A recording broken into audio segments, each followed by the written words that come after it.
جوانی کے دن تھے، میں بھی عشق پہ ایمان لانے والا تھا۔ آج سے قبل 12 سال پہلے ایک لڑکی میرے پاس آئی۔ وہ بیمار تھی، کافی بیمار تھی۔ وہ بہت خوبصورت تھی، اس کی نیلی سی آنکھیں۔ نہ جانے مجھے کیا ہوا، میں پہلی نظر میں ہی اس پہ دل ہار گیا، لیکن خاموش رہا۔ اس کا علاج جاری رہا، وہ بالکل ٹھیک ہو گئی۔ جب وہ آخری بار میرے پاس آئی، میں نے ہمت کر کے اس سے کہا، کیا اپنا نمبر ہمیں دے سکتی ہیں؟ یہ تھا تو میرے شعبے کے خلاف، لیکن جوان تھا، نادان بھی تھا۔ اس نے میری طرف دیکھا، پھر مجھے اپنا نمبر دے دیا۔ وہ اتنی خوبصورت تھی، میں بتا نہیں سکتا۔ اس کی نیلی سی آنکھیں، گندمی رنگ، مسکرائے تو ڈمپل بنتے ہوں، خوبصورت ملائم بال۔ میں نے اسے کال کی، وہ مجھے پہچان گئی۔ جی ڈاکٹر صاحب، مجھے یقین تھا آپ کا فون ضرور آئے گا۔ میں نے پوچھا، آپ کیا کر رہی تھیں؟ آہستہ سے بولی، بس حالات سے لڑ رہی ہوں۔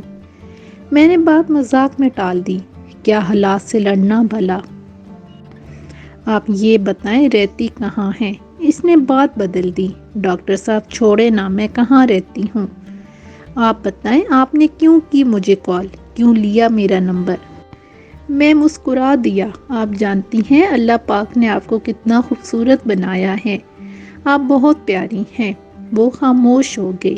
ڈاکٹر صاحب، پیار ہونے سے کیا ہوتا ہے؟ کاش نصیب بھی پیارے ہوتے۔ میں نے سوال کیا، کیا آپ کے نصیب کو کیا ہے؟ وہ چپ ہو گئی۔ سر، آپ ٹائم پاس کرنا چاہتے ہیں مجھ سے؟ وہ یہ بات کر رہی تھی، میرے پاس مریض آ گئے، میں نے فون بند کر دیا۔ ہماری بات ہوتی رہی۔ وہ مجھے کہتی، سر آپ کا عشق میں جانتی ہوں کہاں تک ہے، آپ بتا دیں کب کس وقت آپ کو ملنے آؤں۔ اس کی یہ بات سن کر میرے رونگٹے کھڑے ہو گئے۔ میں نے کہا، تم کو یہ بات کرنے سے پہلے سوچنا چاہیے تھا، میں ایسا انسان نہیں ہوں۔ میں نے اس سے پوچھا، آپ کے امی ابو کون ہیں فیملی میں؟ آہستہ سے بولی، صرف امی ہیں اور 2 چھوٹی بہنیں۔ ابو نہیں ہیں، بھائی بھی نہیں ہے کوئی؟ میں نے گھر کے اخراجات کا پوچھا، کیسے گھر کا نظام چلتا ہے؟ وہ خاموش ہو گئی۔ عشاء کی نماز کا وقت ہو گیا تھا، کہنے لگی، میں نماز پڑھ لوں؟ میں نے ہاں میں جواب دیا۔ وہ صرف دن میں بات کیا کرتی تھی، رات کو وہ مجھ سے بات نہیں کرتی تھی۔ میں نے بہت بار کہا تھا رات کو بات کیا کرو، لیکن کہہ دیتی، میں رات کو جلدی سو جاتی ہوں، میں نہیں کر سکتی رات کو بات۔ خیر، ہماری بات کا سلسلہ چلتا رہا۔ 1 سال گزر گیا۔ میں نے اسے شادی کرنے کا ارادہ کر رکھا تھا، اس کی بہت عزت کرتا تھا میں، کیونکہ وہ 5 وقت کی نماز پڑھتی تھی، اور اس کو دیکھ کر میں بھی 5 وقت نماز پڑھنے لگا تھا۔ میں اس پہ حق جتایا کرتا تھا۔ اس کے ساتھ مجھے اپنے پن کا احساس ہونے لگا تھا۔ وہ مجھے کھانے کے وقت میسج کرتی، پیار سے کہتی، آپ نے کھانا کھایا؟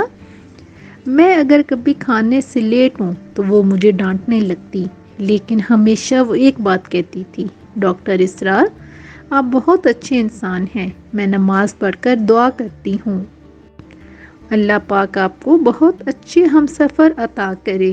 میں تڑپ کر اسے کہا کرتا، ایمان، میری ہمسفر بس آپ ہی ہیں، آپ سے ہی شادی کروں گا۔ لیکن وہ زور سے ہنسنے لگی، نہیں سر، میں آپ کے قابل نہیں ہوں۔ وہ بات ادھوری چھوڑ جاتی۔ مجھے یاد ہے، میں اسے جتنا بھی ڈانٹتا، جتنا بھی کچھ کہتا، وہ غصہ نہ کرتی۔ میری ڈانٹ، میرا غصہ، میرا سخت لہجہ برداشت کر لیتی۔ ایک بار اس نے میرا فون نہ اٹھایا، میں نے اسے بہت ڈانٹا، وہ میری ڈانٹ سنتی رہی۔ پھر آہستہ سے بولی، سر میں قربان آپ پہ، جتنا چاہے غصہ کر لیں، آپ کے قدموں سے لپٹ جاؤں گی۔ میں اس کی اس محبت پہ مر مٹ جاتا تھا۔ گھر میں میری شادی کی بات ہونے لگی۔ میں نے امی ابو کو بتایا، مجھے ایک لڑکی پسند ہے، مجھے بہت اچھی لگتی ہے، میں اسی سے شادی کروں گا۔ امی ابو نے بھی ہاں میں ہاں ملائی، ٹھیک ہے پتر، جیسے تم کہو۔ زندگی تم نے گزارنی ہے۔ میں نے اپنی بہن، بھابھی، امی سب کو انشا کی تصویر دکھائی۔ سب کو بہت اچھی لگی، وہ تھی ہی بہت خوبصورت۔ میں بہت خوش تھا۔ سب کہہ رہے تھے جلدی سے انشا کے گھر جائیں گے رشتہ لے کر۔ میں نے انشا کو کال کی، انشا اپنے گھر کا ایڈریس دیں، میرے امی ابو آپ کے رشتے کے لیے آ رہے ہیں۔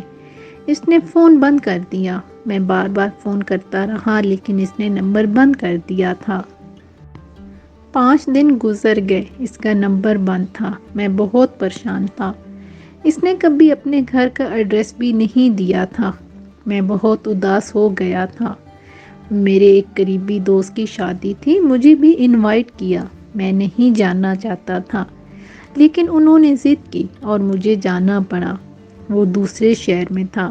میں وہاں گیا تو مجھے دوست کہنے لگے بہت بڑی ناچنے والی بلوائی ہے، کیا ڈانس کرتی ہے، کیا ناچتی ہے، کیا کمال ہے یار۔ میں تو انشا کی یاد میں اداس تھا۔ وہ اچانک کہاں غائب ہو گئی تھی۔ دوستوں کے ساتھ بیٹھا ہوا تھا۔ پروگرام شروع ہوا، سب سیٹیاں بجانے لگے۔ شور تھا، ایک میوزک شروع ہوا۔ کچھ لڑکیاں ناچتے ہوئے اسٹیج پر آئیں۔ میوزک بجنے لگا، پھر ایک قیامت مجھ پہ گزری۔ میری نظر نے جو دیکھا مجھے مار گیا۔ میرے سامنے انشا تھی، وہ ناچ رہی تھی، وہ ایک ناچنے والی تھی۔ میں تڑپ گیا۔ انشا کی نظر مجھ پر پڑی، اس کے قدم رک گئے۔ میں نے اس کی جانب دیکھا، میرا جسم کانپنے لگا۔ میں ہار گیا۔ اس کی وجہ سے میں نے نماز شروع کی اور خود ناچنے والی ہے۔ میں غصے سے پاگل ہو گیا تھا۔ وہ اسٹیج سے اتری، میرے پاس آئی، کچھ کہنے لگی۔ میں زناٹے دار تھپڑ مار دیا اسے۔ وہ کچھ کہتی، میں نے ایک اور تھپڑ مار دیا۔ اس کی نظر جھک گئی تھی۔ میں نے اسے دھکا دیا۔ سب ہماری طرف دیکھ رہے تھے، سب حیران تھے، یہ کیا ہوا ہے۔ انشا بھی وہیں بیٹھ گئی، باہوں میں سر رکھ کر رونے لگی۔ میں اگنور کر کے چلا گیا۔ گھر گیا، بہت پریشان تھا۔ نفرت سی ہو گئی تھی انشا سے۔ اس پہ بہت غصہ تھا۔ ساری رات تڑپتا رہا۔ دوست حیران تھے کیا ہوا مجھے۔ میں 2 دن ڈیوٹی پہ نہ گیا۔ پھر جب ہسپتال گیا تو میں مریض چیک کر رہا تھا۔ ایک لڑکی میرے پاس آئی، ڈاکٹر صاحب آپ سے بات کرنی ہے۔ میں نے ہاں میں سر ہلایا۔ سر انشا۔ میں نے انشا کا نام سنا تو چلانے لگا، اس کا نام نہ لو۔ وہ لڑکی آہستہ سے بولی، بس ایک بار سن لیں، وہ بیچاری حالات سے ہاری ہوئی ہے۔ وہ بری لڑکی نہیں ہے، وہ مجبور ہے۔ بس اب ایک بار اس کے گھر آ کر دیکھ لیں، سب سمجھ جائیں گے۔ ایک بات کہوں ڈاکٹر صاحب، وہ آپ سے بہت پیار کرتی ہیں لیکن خود کو آپ کے قابل نہیں سمجھتی تھی۔ ہر وقت آپ کی باتیں کرتی رہتی تھی، ہر وقت آپ کا ذکر کرتی۔ ایک بات بتاؤں، وہ بہت اچھی ہے، پلیز اسے سنبھال لیں۔ وہ تھک گئی زندگی سے لڑتے لڑتے۔ اس کی ماں کینسر کی مریض ہے، بہنیں چھوٹی ہیں، سکول پڑھتی ہیں۔ وہ عزت سے جینا چاہتی تھی لیکن زمانے نے اسے نوچ کھانا چاہا تھا۔ بس اس سے آگے کچھ نہ بولوں گی، میں کچھ نہیں کہوں گی، اسے معاف کر دیں۔ میں خاموش تھا۔ رات کو گھر آیا، بہت اداس تھا۔ انشا کے گھر کا ایڈریس مجھے وہ لڑکی بتا گئی تھی۔ میں امی ابو کو ساتھ لیے دوسرے دن انشا کے گھر چلا گیا۔ دروازے پہ دستک دی، اس کی چھوٹی بہن نے دروازہ کھولا۔ ہم گھر میں داخل ہوئے۔ انشا کی امی چرپائی پہ لیٹی ہوئی تھیں۔ ہم پاس گئے، امی کھانستے ہوئے اٹھیں۔ آپ لوگ؟ میں نے تعارف کروایا، میں ڈاکٹر ہوں۔ انشا نماز پڑھ رہی تھی۔ امی ابو بات کرنے لگے، ہم آپ کی بیٹی کا رشتہ لینے آئے ہیں۔ انشا نماز پڑھ کر آئی، مجھے دیکھ کر حیران تھی۔ سر آپ یہاں؟ میں ہلکا سا مسکرا دیا۔ میں نے کسی کو کچھ نہ بتایا تھا۔ انشا کیا کرتی ہے؟ انشا نے مجھے بہت منع کیا، اسرار میں اچھی لڑکی نہیں ہوں۔ میں مسکرا کر بولا، جس کی وجہ سے میں 5 وقت کا نمازی بن گیا، بھلا وہ کیسے اچھی نہیں ہو سکتی؟ حالات مجبوری کے تماشے ہیں میری جان، آپ رزق کی خاطر ناچنے لگی تھیں، اب میں ہوں نا، سب بھول جاؤ، اب سے آپ میری عزت ہیں۔ انشا بلک بلک کر رونے لگی تھی۔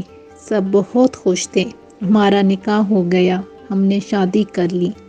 یہ تھا تو ناممکن، لیکن ایک سچا مرد ہمیشہ عورت کی عزت کا محافظ بنتا ہے، شاید میں نے بھی وہی کیا۔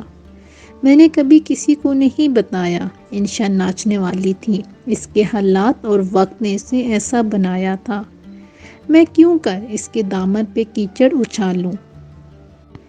انشا میرے سینے سے لگ کر رونے لگی۔ اسرار، آپ فرشتے بھی ہوتے ہیں آپ جیسے دنیا میں؟ یہاں تو سب عزت نوچتے ہیں، آپ تو میری عزت کے محافظ بن گئے۔ مرد اتنا بھی خوبصورت ہو سکتا ہے؟ میں نے ماتھے پہ بوسہ کیا۔